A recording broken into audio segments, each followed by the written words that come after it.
Tu máme osvetlenie v plnej paráde, same sa to zoplo. Mám tu na nejaký diaľkový ovládač od toho, dá sa tam nastaviť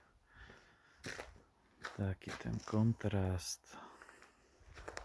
Ja sa postavím tu, svieti sa mi tu na aj automaticky to má prepojené aj pre sliepočky. Nech sa mi to tu na trošku svieti. No. Dám sa takto dozadu. Na tom telefóne to moc dobre nie je vidno, ale teraz som vlastne pridal jas. Mám tu na aj, ja sa dám takto, mám tu na aj rôzne farby, je to z AliExpressu, svetla. Dá sa zmeniť podsvietenie na červené, zelené, modré, takáto fialová nejaká, takáto žltá.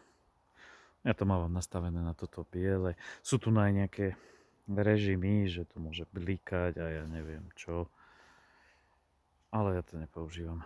V podstate mám to nastavené takto, dokonca ten jas mám stiahnutý, stačí mi takéto osvetlenie. Osvetľuje mi to parádne celú záhradu. Je 10 tých svetiel. A v podstate je to nejako takto. Teraz som pridal ten jas.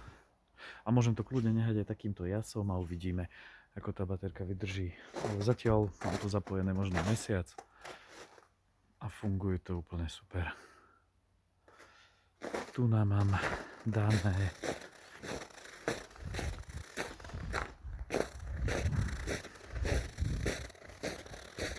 tak aj úplne super, že to ide stále jeden panel, jedna baterka.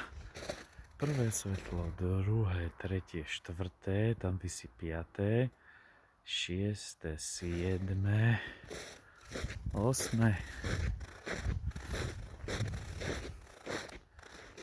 deviate, desiate.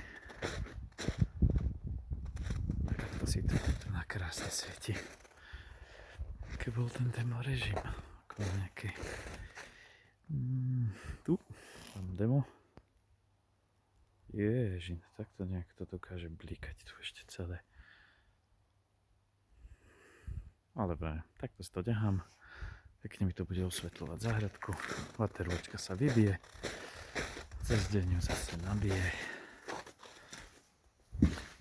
A bude to paráda.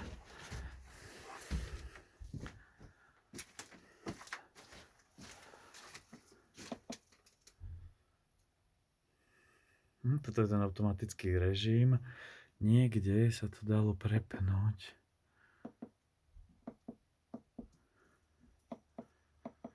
No to môžeme na budúce pozrieť, ako sa to nastavovalo. Super.